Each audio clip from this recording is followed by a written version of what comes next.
Hello and welcome to It's Not That Bad, optimistic movie reviews for optimistic people. That's Simone LaRue.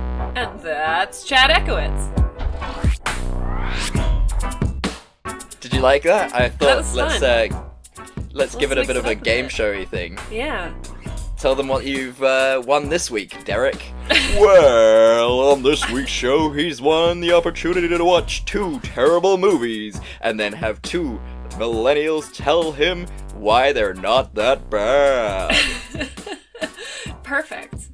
Yeah. Beautiful. And that's how Welcome we've to the show, introduced the podcast. Yeah, you know, we've told them what it's about. I'd like for them to be a live audience sound effect, though. I mean, we can edit it in, but I think it would have been better.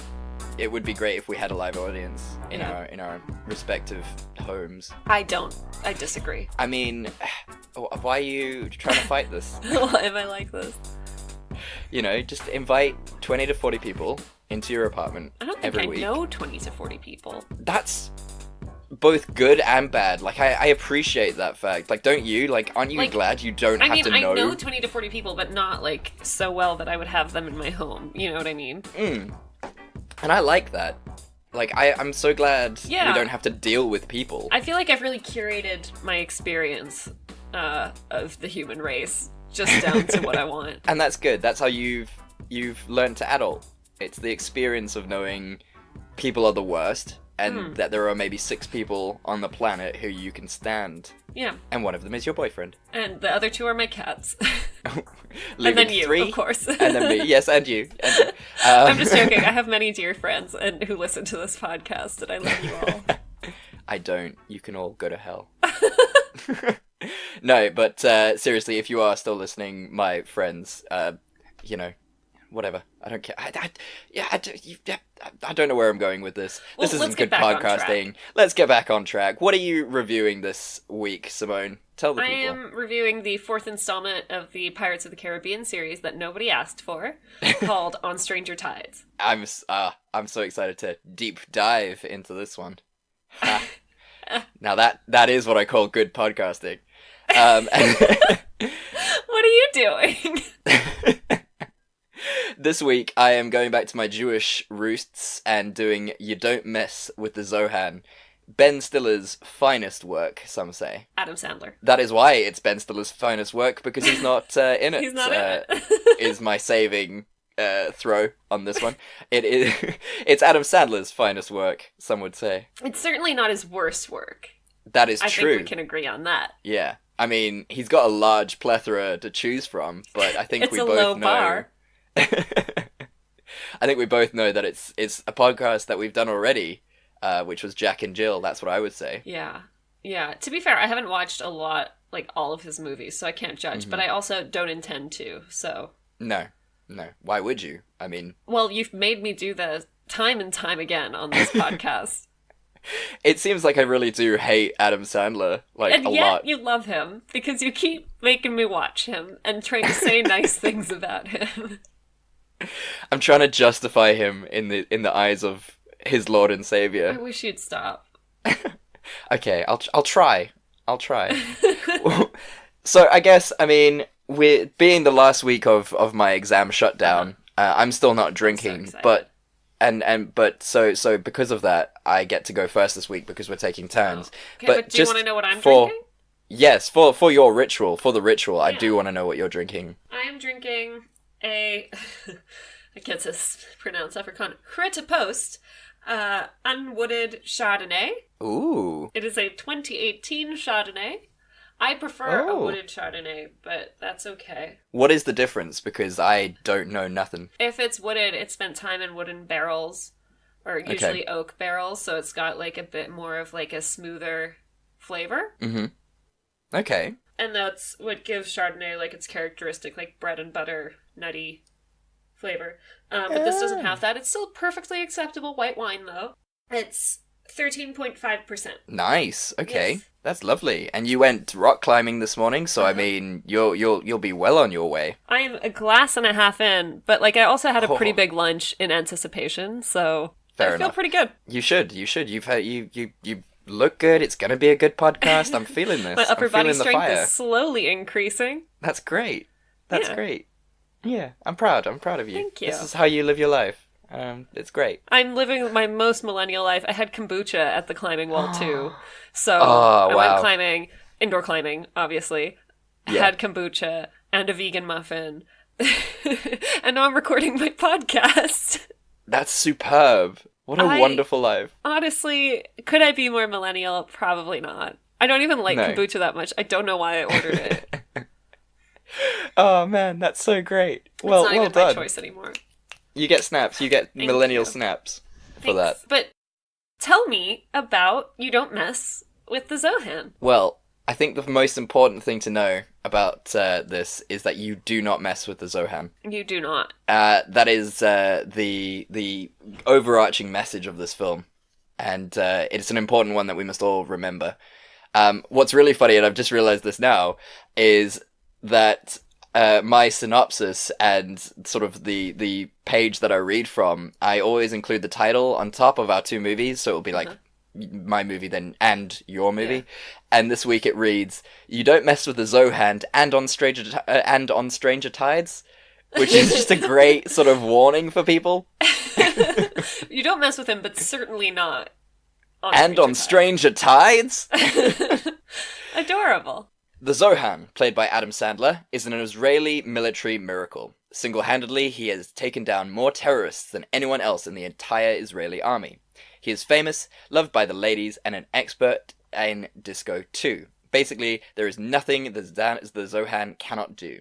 But, secretly, the Zohan is tired of killing terrorists. He's tired of all the fighting with the Palestinian forces. What he really wants to do is cut and style hair.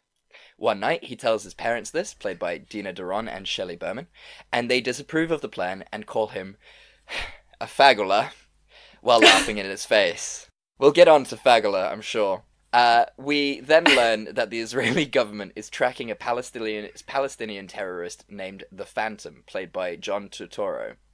Zohan is to be sent in to capture the Phantom single-handedly. He seems to do so until Phantom escapes to the ocean, where Zohan follows him. In the ocean, they play a game of tennis with a live grenade, which ends up killing the Zohan. Or so we are led to believe. Ooh. Zohan escapes, yeah, I know, right? Zohan escapes on the premise of being dead and flies to America to become a hairdresser. In the meantime, the Phantom opens a chain of restaurants on the back of his victory against the Zohan. Muckentucken, that's what it's called.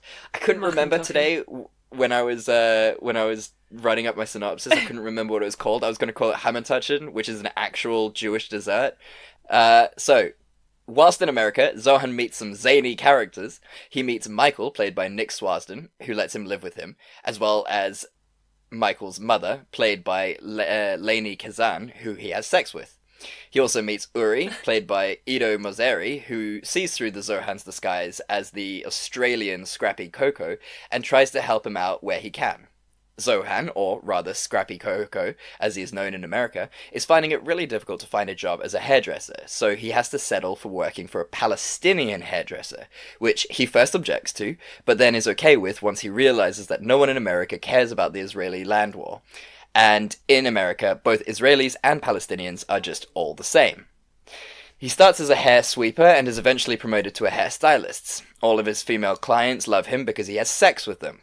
Also, the Palestinian... And they love the way he styles hair. Okay, that's very important. I mean, yeah, okay, fine. I will believe you when you say that. Who doesn't love a good feathery haircut? Yeah, a 25-year-old out-of-date hairstyle. Yeah, love it. Yeah. Some chunky highlights? Get in there. Absolutely. Also, the Palestinian hairdress shop owner, played by Emmanuel Shikari, and the Zohan fall in love during this time. The real enemy emerges as a Mr. Wallbridge, played by Michael Buffer, who is trying to buy the land where all the Middle Eastern shops are set up and convert it into the first combined roller coaster shopping mall. The Middle Eastern shop owners refuse to sell their shops, so Wallbridge just keeps increasing the rent. Wallbridge eventually implements a plan where he hosts the Hacky Sack World Championships, inviting Mariah Carey to play at halftime. Apparently, all Middle Easterners love both Hacky Sack and Mariah Carey in equal parts. This is a well-known fact. Yeah, I mean, I do. I'm not Middle Eastern, I am Jewish, but I mean, I can't get enough of Hacky Sack or Mariah Carey. Often at night, I will stare at my picture of Mangwei Makadang Jr., the 2006 Hacky Sack world champion, while I will listening to I Don't Want a Lot for Christmas by Mariah Carey. That's beautiful, but also creepy. I mean, that's the line that I walk. So, the Phantom is going to be attending this prestigious game. But whilst this is all going on, Wallbridge plans on bombing the shops in order to start what is essentially going to amount to a race war between the Palestinians and the Israelis. The Phantom and Zohan realize that this is his plan and decide to team up to form a super team to defeat Wallbridge, which they do, using a combined singing technique exclusive to the Israeli and Palestinian people.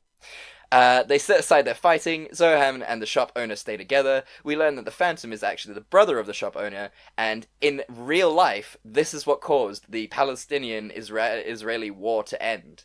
So I'm so glad that's over, and that's the end of the film. Oh, man.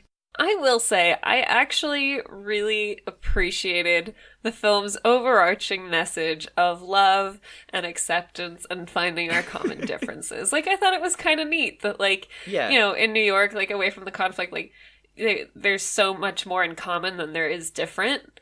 And everybody just gets along, and that was kind of nice. Like, I thought he handled it a lot more sensitively than I thought he was gonna.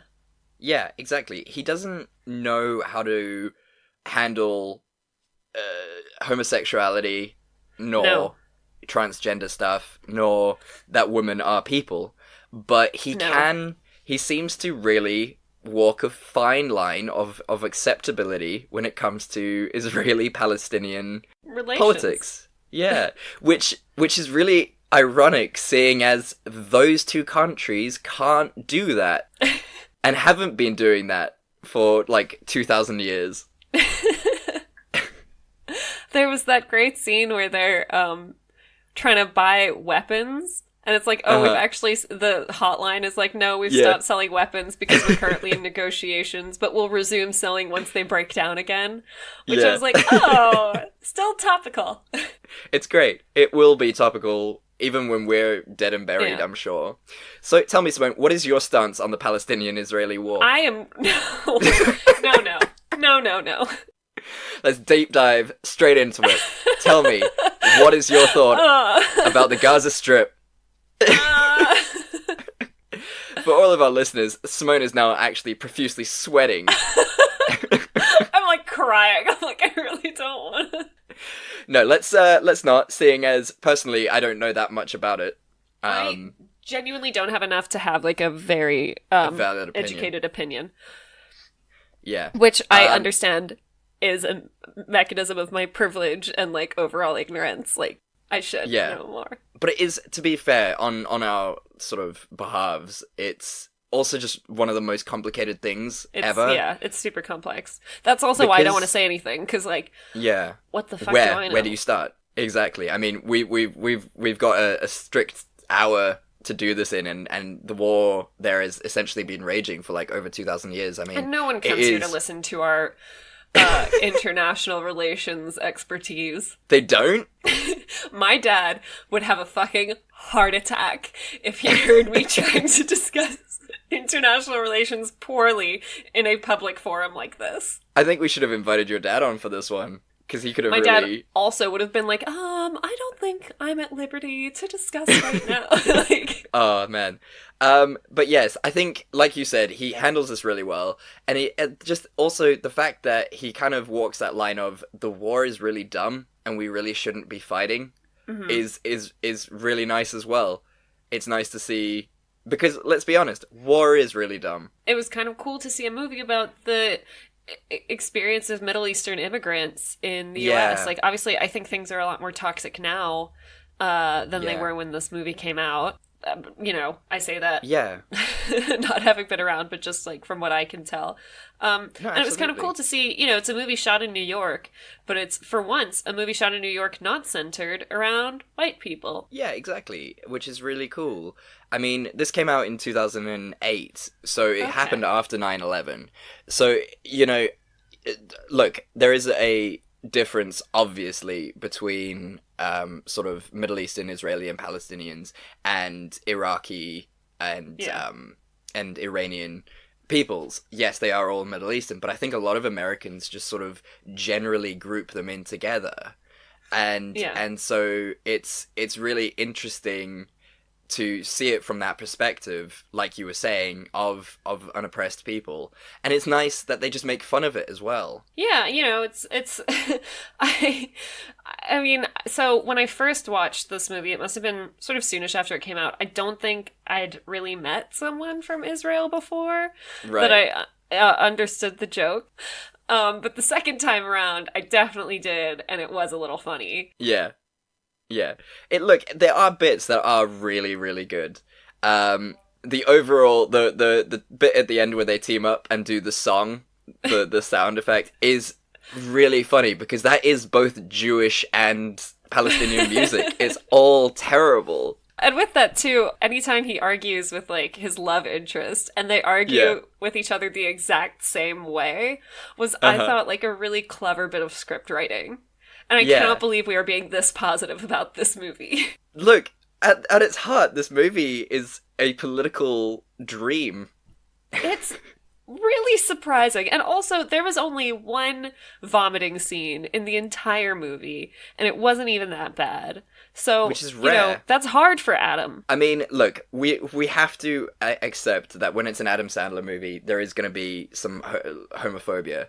The fact that fagula is said so many times. Is it really?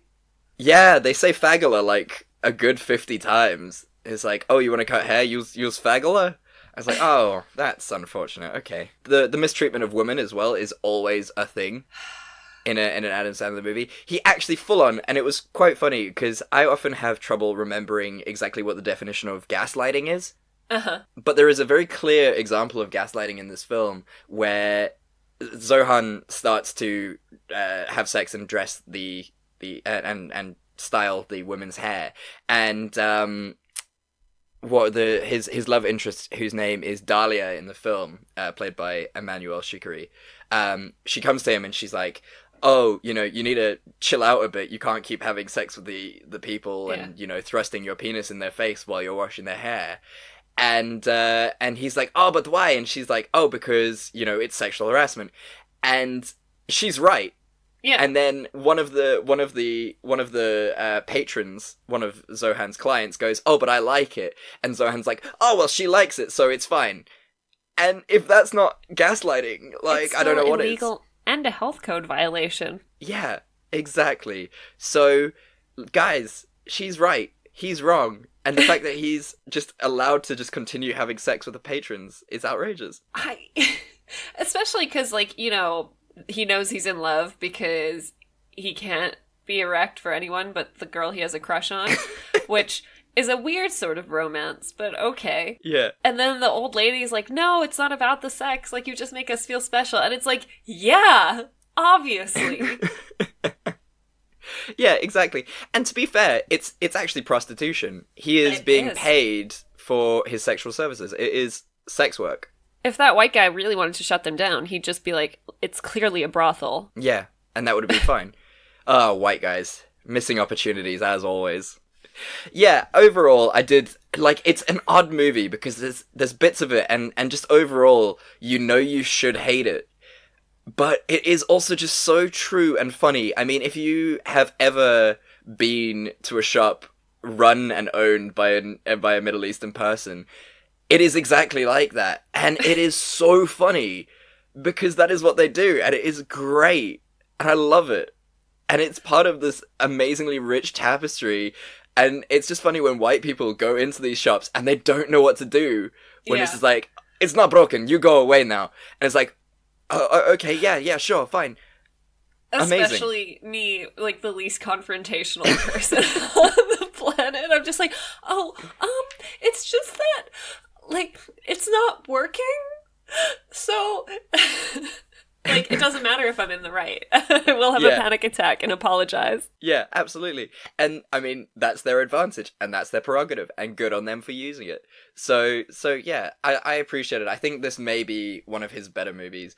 Although, I will say, he always puts himself in these movies where he is the hero. It's like he's really trying to overcompensate.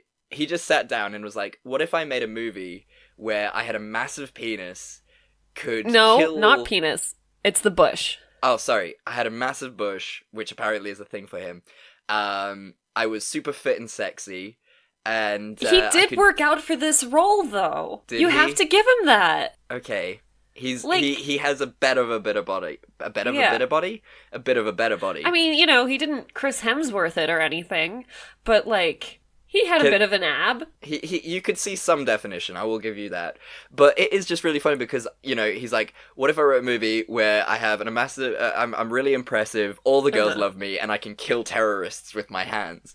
And it's just like, why do we keep giving you money, dude? Isn't it based on a true story, though? Like, there was Really? some dude who, like, defected from, like, the Israeli army and, like, moved to New York to become a hairdresser. Really? I mean, you can Google it, but from what I heard, like, it's very loosely based on a true story. Wow. I may do that. And may include it in the footnotes if we can find Yeah. anything sort of Find out. tangentially true about it. But I mean, look, to be fair, the Israeli army are fucking badasses. If you do any research on them, those guys play hard. They do not fuck around. I would not fuck with them. I No. do Krav Maga, and the reason I do it is because it's hardcore. Yeah, exactly. Like, I watched a documentary on the History Channel when it was still credible.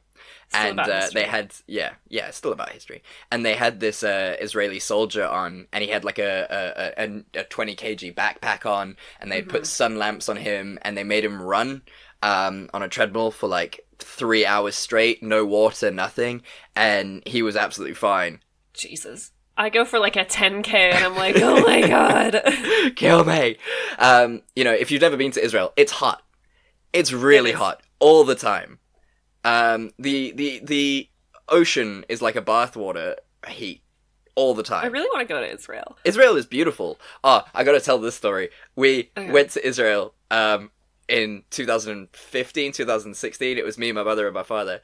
And it was the best thing that's ever happened. It was the moment that I knew my father and I were sort of from the same genetic structure. Because he was sitting by the window, my mum was sitting in the middle, and I was sitting in the end of the flight. And we're coming into land in Israel, and I look over to my mum, and I go, listen, there's going to be a lot of turbulence when we're starting to land, because what they have to do is they have to sort of evade any incoming bullets from the Palestinian army and thing, because this is still a war zone and everything. And my mum's like, really? And my dad just turned like, and I'm like, yeah. And then like 15 minutes, 20 minutes later, my dad goes to my mum and is like, okay, now just watch out, because like, when we're coming into land, they've got to do evasive maneuvers because of the bullets and things. And my mum's like, yeah, Chad just told me that like 20 minutes ago. Is that true? And he's like, yeah, it's true. And then we get in, and the plane starts to like have a bit of turbulence as we're getting in. And my mum is just sitting there like freaking out. And my dad and I just look at each other, and we're just like low-key hosing ourselves at this. And it was so perfect because we hadn't worked this out together. We hadn't planned it. He hadn't heard me talking to my mum about it. So this was completely on his own kilter. And it worked out so well. And I was so impressed. You come from a family of con artists. It was brilliant. Oh my god, I could never do that. I'm so bad. At the moment somebody shows any fear or negative emotion, like, I crack. Oh man. No, it was perfect. It was great. So that's my Israeli story for everyone. So I mean, I love this film low key, and I probably would watch it again. It's nothing special, and it's nothing great, but it is just enjoyable. You know, I think the first half is funnier than the second half. Like, I feel like the second half drags quite a bit, but the first half is entertaining. Hummus is featured heavily, which I appreciate. Mm-hmm. Hummus is vegetarian gold. Like, it's a perfectly fun, relatively inoffensive movie. Yeah, and I mean, as far as an Adam Sandler movie goes, it's right up there. Definitely. I did not expect to laugh as much as I did this morning watching the movie. Yeah. That's good. I'm glad you... Did you have breakfast while you were watching it, or have you learnt from that mistake from last week? Did I eat some? I did eat this morning, but, like, I had an avocado. No, yeah, so it was fine. It wasn't, fine. scary movie, really. Yeah. So gross. Oh, God. Yeah. Okay, well, tell me, what's your scene that could have saved it if there was one for you? I just thought at the end it was kind of weird because the one lady's son, who was, like, really annoyed that Zohan was sleeping with his mom, like, he just does this full 180 and is suddenly exactly like Zohan working at his salon and, like, seducing the old ladies. But, like, you don't really see the process of that. Like, Yeah. I just would have liked to see one scene where, like, he, why he has the change of heart, or how, or, like, just what happens. Yeah, exactly. Because, like, he's proper suppressed, and then out of nowhere he's just a freak. Yeah, Like, exactly. yeah. And that rarely happens overnight. That's true. That is very true. Unless you watch the 50 Shades of Grey films, because that happens like that. Let's not talk about 50 Shades. Like, I'm not emotionally ready for that. And then also, I just thought it was so interesting. So you find out, obviously, that his, like, girlfriend / future wife, she is Phantom's sister. Mm-hmm. And I would have liked to see more scenes with the two of them, because it looks like she's not scared to fucking, like, shit all over him if she needs to. And she's just, like, yelling at him and calling him Fatouche, which is his real name. And I love stuff like that, so I would have liked to see more of that. Yeah, okay, I like it. You brought up this fact, like, this isn't my scene that could have saved it, but you've just sort of kind of ignited something in my brain. So, this is post 9/11. An actual terrorist, who everyone knows is a terrorist, has entered the Americas completely fine, absolutely no problem. That's a huge red flag to me. I get that it was for comedic and plot purposes, but the Americans probably would have stopped him at the border, right? Yeah. Because, like, I would assume so. He's an actual known terrorist. Yeah. Maybe he assumed, like, a fake ID or disguise or something. Or maybe Adam Sandler is sending us a subtle message that the TSA is doing a very bad job. I cannot confirm or deny that. So, my scene that could have saved it is the entire sort of Rob Schneider plot. I know Adam Sandler is contractually obliged to put a Rob Schneider in any and all of his films. That was the one where he, like, stole the With the dude's goat, right? Yeah. I understand that that's what's crazy is that was the linchpin, if you think about it, for the whole plot. Yeah. Because without Rob Schneider noticing that the Zohan was the Zohan, he wouldn't have been able to tell the Phantom that the Zohan was still alive, and that he wouldn't have then have come to New York for the hacky sack thing. So that was a really dumb vehicle for a plot to drive by, is a guy who got attacked by Zohan for throwing a shoe at him. You see the goat at the end, and it was a really cute goat. I mean, goats are very understated as cute animals, but I think it's the eyes. The eyes are creepy. It's adorable. And, like, if I'd raised that goat from a baby, have you seen baby goats? Oh, man. They are just the pranciest, most whimsical animals in the world. They are. They're tiny kids, but cuter than kids. I mean, literally, they are kids. That's also true, which works. Right, should I tell you about this director, even though we've spoken about him before? Okay. Well, it's an Adam Sandler movie, so we know that the director has to be Dennis Dugan, who was the director of Jack and Jill. He has also signed his soul over to Adam Sandler, so Grown Ups 2, Jack and Jill, Grown Ups, You Don't Mess with the Zohan, I Now Pronounce You Chuck and Larry, which we've done on this podcast before. The Benchwarmers. Yeah, no, not you should immediately forget it. I mean, I tried. So, we've said it before, I don't think it's his fault. I think he's done a perfectly fine job here. I just think he's signed on to the wrong boat. Yeah. This is a situation where he's obviously just gone, you know what sounds good? Going to New York from England in the Titanic. That's going to be super great. And then realizing that it was not so great. Was a mistake. So, look, Dennis Dugan, again, if you are trapped in a contractual black hole with Adam Sandler, blink twice, and we'll try and rescue you. And there you go. There you have it. You don't mess with The You Zohan. certainly do not. So, let us move on and do our pirate thing.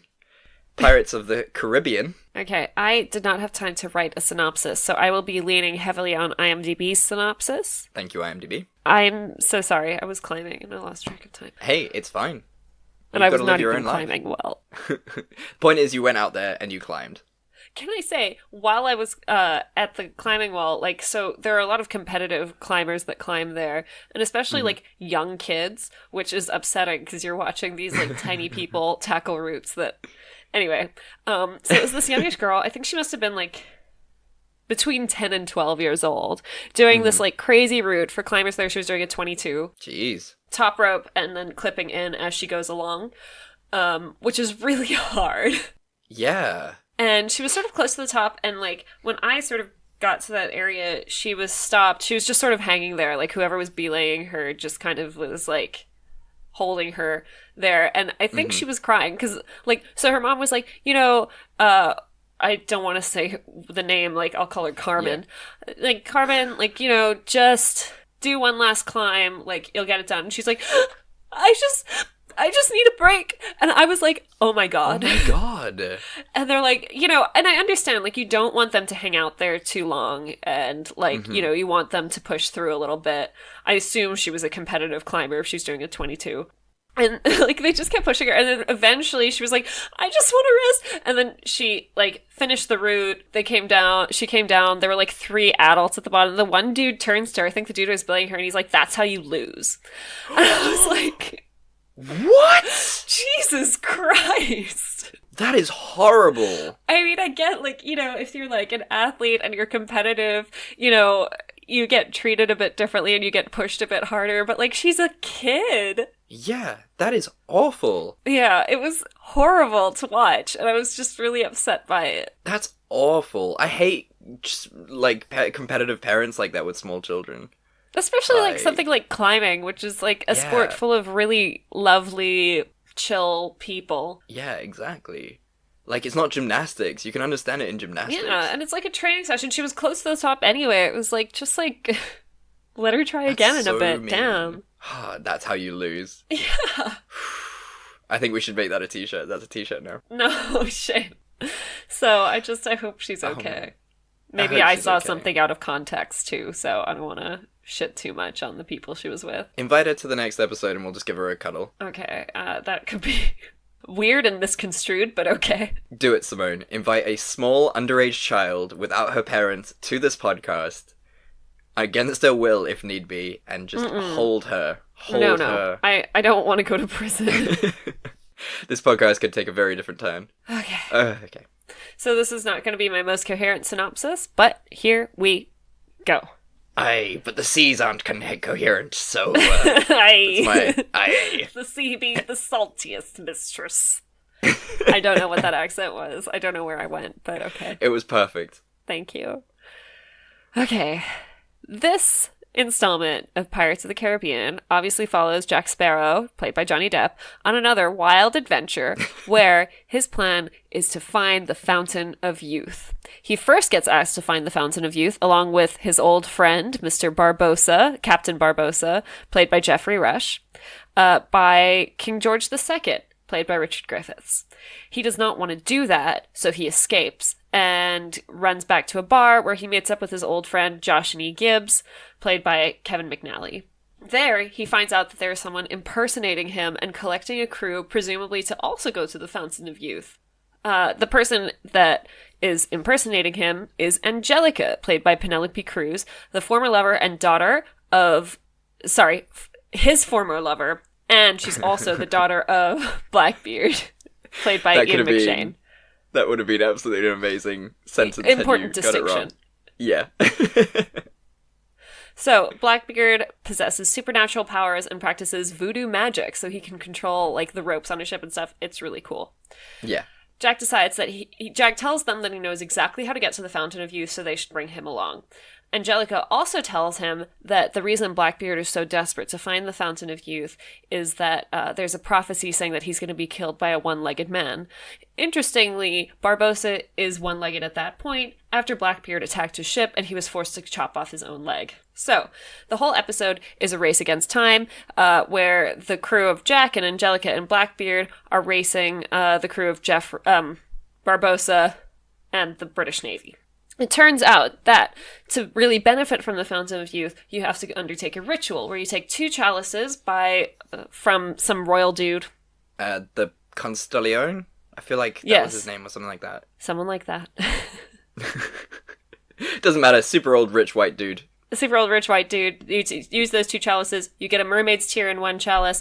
The other chalice just has water from the Fountain of Youth. The other chalice has a mermaid's tear and the Fountain of Youth. Whoever drinks from the chalice with the mermaid's tear gets all the years of life from the other person who drinks the plain chalice. So, obviously, first things first, they have to get themselves a mermaid. This does not go super well because the mermaids are really militant. But luckily, a captive missionary with the crew, played by... His name is Philip. He's played by Sam Claflin. Oh, he's gorgeous. Yeah. He manages to help them capture a mermaid named Serena, played by Astrid Berger-Frisbee. While they're on the journey to get to the chalices, Philip falls in love with the mermaid Serena. This becomes important later as they try to get Serena to cry. In order to do this, they fake the murder of Philip. She still doesn't cry because mermaids are hardcore as fuck. But when Philip comes back to save her, she cries tears of happiness and bam, they get the tear. Boom. Okay. While they're on the island, Jack is sent off to get the chalices. And while he's doing that, he runs into to Barbossa, who also is looking for the chalices. All he wants is revenge on Blackbeard for attacking his ship and making him chop off his leg. So they make a bargain whereby Sparrow gets the chalices as long as he can lead Barbossa to Blackbeard. Barbossa kills Blackbeard, and Sparrow and Angelica presumably get to ride off into the sunset, because it turns out that Jack Sparrow kind of has a thing for Angelica. Yeah, like almost feelings, as he explains. So the whole movie culminates when they found the Fountain of Youth. Blackbeard gets there first, Barbossa kind of ambushes them, and there's like a huge fight. Ultimately, Jack is able to get a hold of the mermaid tear and fill the 2 chalices from the Fountain of Youth. Blackbeard is mortally wounded, Angelica is mortally wounded.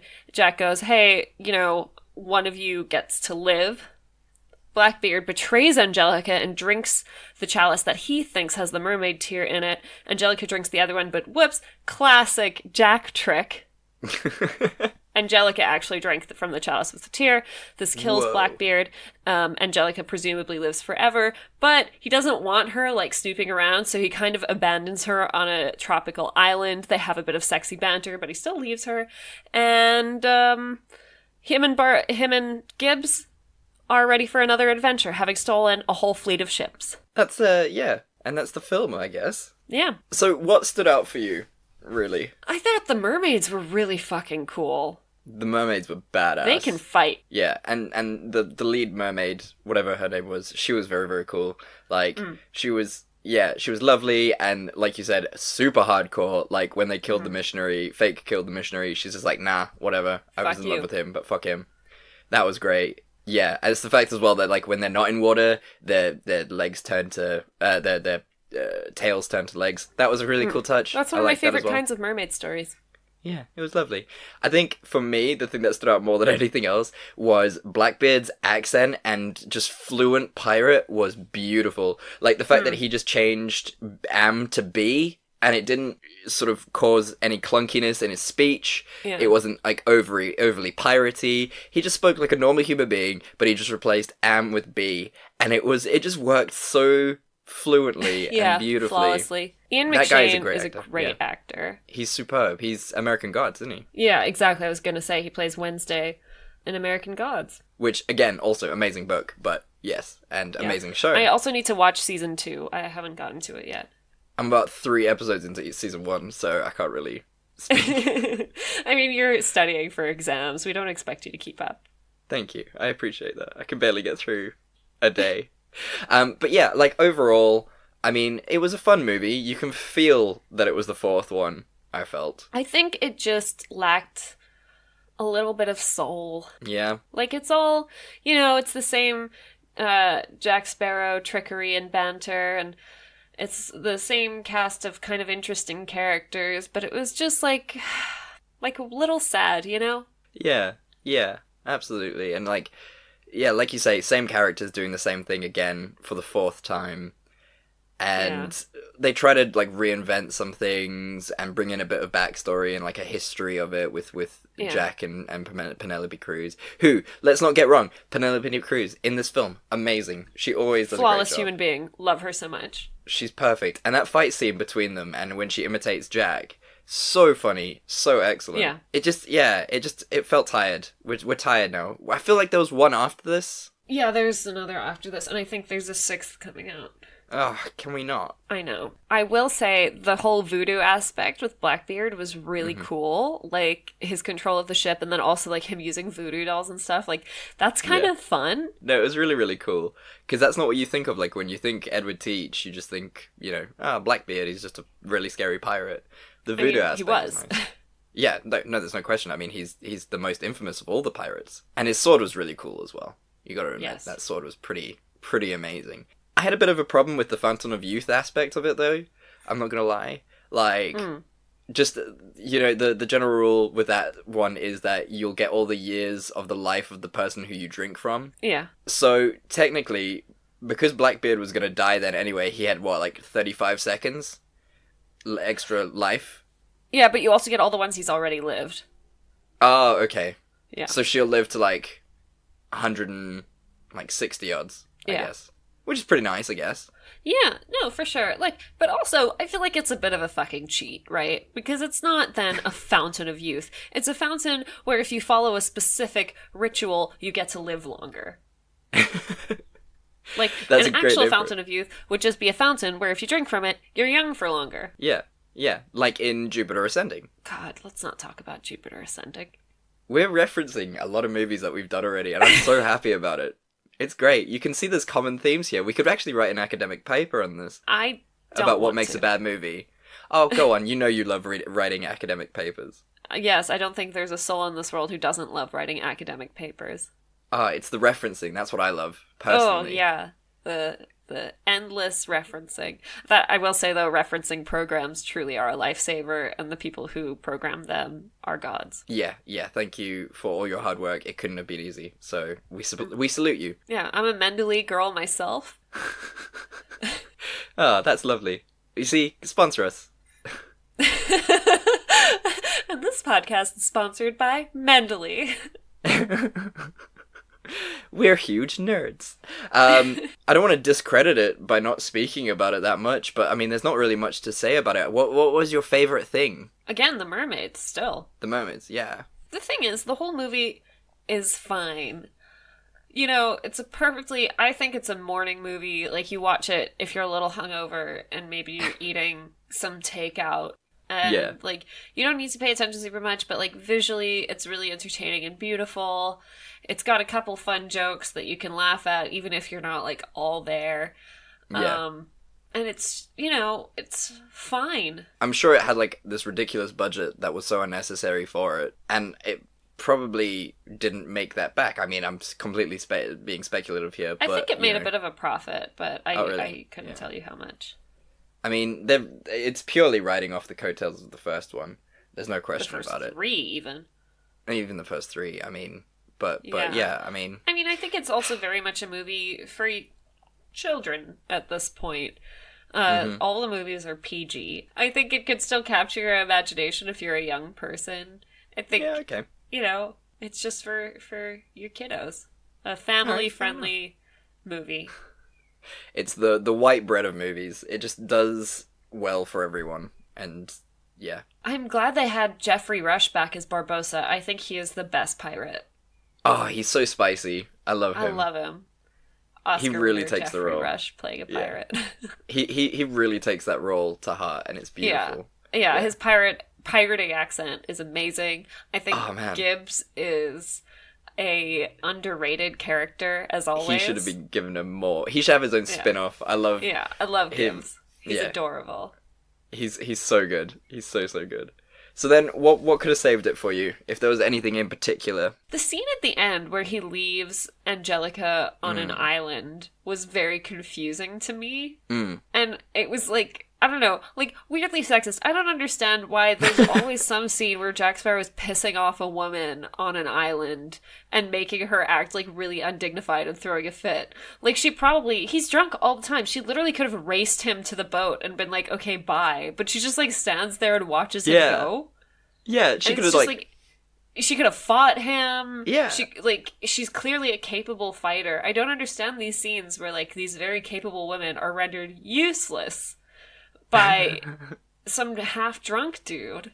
Yeah, it makes no sense. And I mean, she shoots him anyway, and she misses him, but she could have shot him while he was still on the island. Like, yeah. She had the gun. Just shoot him in the face then. It was very confusing, and I really hate scenes like that. Like, that was the only scene where I was like, come on, guys. Like, let's do better. Yeah. Plus, if she is super, like, overpowerable, if you can just, you know, send her off to an island, then why not just, like, leave her somewhere else and run away?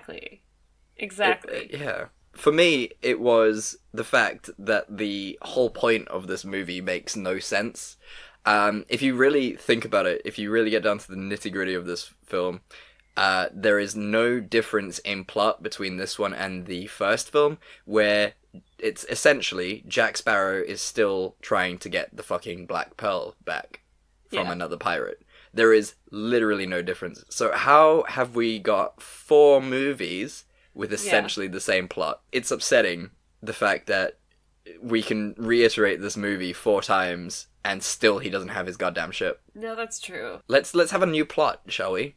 Let's develop some character and let's just give him the Black Pearl. Just, you know, progress. For God's sakes. So tell me about this director then. So this director is going to surprise you. Okay. Because he's a really good director. Most recently, he directed Mary Poppins Returns. Oh, he directed Into the Woods. He directed the movie 9, the musical. Oh, nice. Okay. Memoirs of a Geisha, one of my favorite movies of all time. Chicago, also one of my favorite movies of all time. That's amazing. Yeah, so he is a solid director. Really, really good. So did he do any of the other Caribbean movies? No, just this one, which I don't understand. Yeah, he obviously owed someone a favor or something. I will say that the movie was very pretty and beautifully shot. Yeah. They used dark and light very, very well. Yeah. The mermaids were great in terms of the visuals. Yeah, so he's an amazing director. I don't know what he was doing slumming it with Pirates of the Caribbean. Maybe he was just trying to sort of revitalize the franchise. And most upcoming, it was announced that he will be directing the live-action remake of The Little Mermaid, which I'm excited for. Oh, that's great. Yeah, so he's keeping with the mermaids.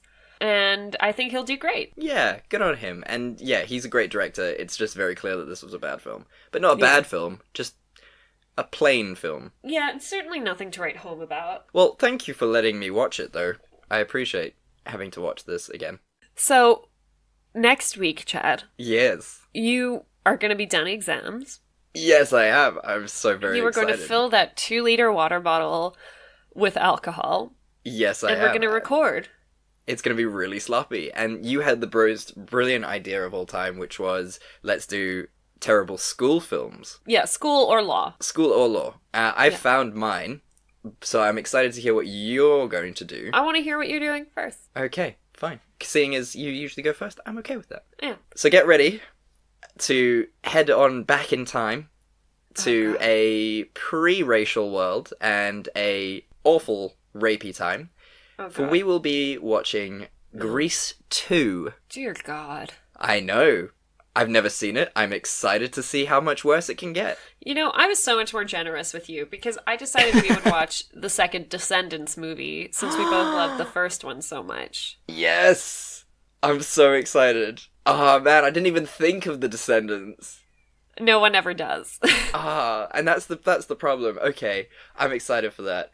Alright, good. We're gonna have a very musical week. It's a musical school week. How exciting. I'm very thrilled. Okay, I haven't watched Grease 2. It has Michelle Pfeiffer in it, so I feel like I'm already gonna love it. Because I love Michelle Pfeiffer. Yeah, no, fair enough. I know nothing about what Grease 2 is about, so I'm excited to see what happens. I feel like I saw it once when I was very young, but I could not tell you what happens. Yeah. It's gonna be fine. It's an exciting week, and I'll be done with exams. I'll be drunk off my face because I'm filling a 2-liter bottle with alcohol. It's gonna be a we'll really, let you really go sloppy first. week. I'm so excited. Oh man. So what are you excited to see then for the weeks to come? Okay, I've got a movie that I'm like cautiously optimistic about, Good. which is called The Hustle. Okay, rings a It bell. stars Anne Hathaway and Yes. Rebel Wilson. Yes, feel the same way as you do. Where Yes. Anne Hathaway is like a super spy who trains Rebel Wilson to also be a spy. And it's a comedy adventure movie. Mm-hmm. I personally think that Rebel Wilson is hilarious. I also don't understand why everybody hates Anne Hathaway. I think she's a delight. But the movie does look silly. Yeah, okay, so it's basically it's a adaptation of this old film called Dirty Rotten Scoundrels. Which is, if you haven't seen Dirty Rotten Scoundrels, it's really, really good. It's Michael Caine and the guy from Cheaper by the Dozen, Cheaper by the Dozen 2. He plays Inspector Clouseau in the Pink Panther films. Steve Martin? Steve Martin. Wow, I can't believe the first place you went with Steve Martin was Cheaper by the Dozen. What would you have gone for? I can't think of it now. Haha. So yeah, it's those two, Michael Caine and the guy you said whose name I immediately forgot again. Steve Martin. Steve Martin. And it's really, really funny. And this is sort of like an adaptation of that. And it looks it looks good. Anne Hathaway with a British accent, I'm a little confused by. But, you know, like you said, Rebel Wilson is hilarious. And it should be really genuinely so funny. Yeah. And what I like about Rebel Wilson is the fact that, like, it's not all fat jokes. You know, there's always Definitely a risk. not. There's always that risk, but she's just funny because she's funny. She's a genuinely hysterical person. Yeah. So yeah, I feel the same way as you do. I think it cautiously optimistic is the way to approach that film. Yeah. Yeah, and what movie do you want to talk about? So I'm cautiously pessimistic about this one. Uh-huh. Ho ho ho. Sonic the Hedgehog. So, you know, after the backlash from fans, they're going and redesigning the movie. Yes. Because Sonic was so poorly designed. Yes, and the hashtag for it is #FixItFast, which makes me so happy. I just feel bad for all the animators that are gonna have to have fucking sleepless nights on very little pay to fix this. Yeah. You know that most of the animators at the start of this were like, oh, I don't know, like, if this vision is the best one for this medium. Like, it seems a little creepy. And you know some fucking guy, it was like one guy, who was like, no, guys, it's innovative, it's new, it's what makes the most sense. And they're like, oh, okay. Yeah, it was definitely an exec who was just like, no, we need to make him look like more like a hedgehog and less like Sonic the Hedgehog. Yeah. And they it will just be brought fine. him a little further into the uncanny valley. Yeah, just way too much pink, not enough hedgehog. It was that weird, it rode that line of sort of naked mole rat. And look, I'm excited. I saw the trailer and I appreciate the trailer. It looks funny as it's a kids movie, and I think people forget that. Like, we're not playing games of, you know, it's different from Pikachu, because Detective Pikachu has got Ryan Reynolds, and Ryan Reynolds, as we all know, is more sarcastic. So it's not a kids movie, even if it is Pokemon. This is a kids movie. It's got Jim Carrey and a talking blue hedgehog. There is a difference. And it just looks like it was going to be really fun. It's sort of comparable to Angry Birds, and I'm excited for it. But I think cautiously. If you're willing to, like, have it on Angry Birds level, then there's even a chance that you'll be, like, pleasantly surprised.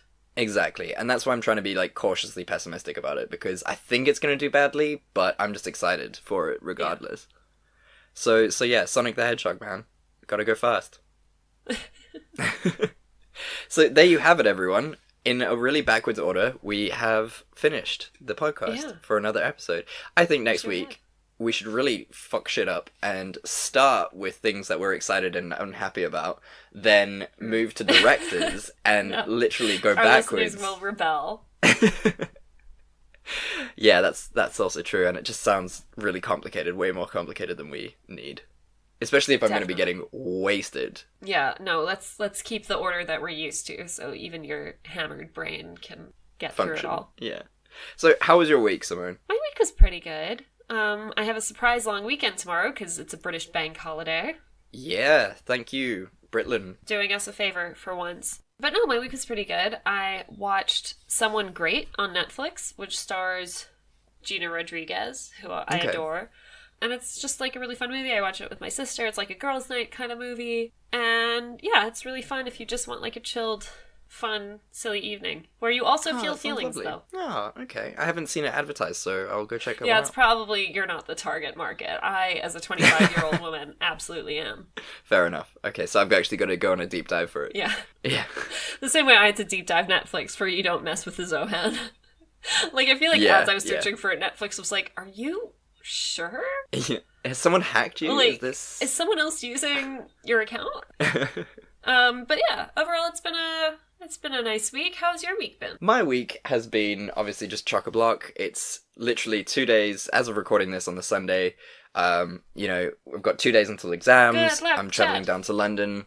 Thank you so much, thank you. And if no one writes us comments on iTunes or whatever saying good luck, I'm going to imagine that they all wish me bad luck. And that they're all bad people. Yeah. So go onto iTunes and wish me good luck and give us 5 stars as a good luck thing. Please. And if you don't, well, I guess you hate me and you hate the podcast and you hate good things. And success. Yeah, and success. So thanks for that. But yeah, it's been obviously just a week of studying and, just going crazy. But I had a really lovely day with my mum yesterday. Nice. We went out to just hang out for a bit and we got pizza and we watched The Black Klansman, which is just a fantastic movie. Amazing. And then we watched Baywatch, the new one. It's like so half fun. of Baywatch, and it's so funny. It's so good. It's really good. Love Zac Efron.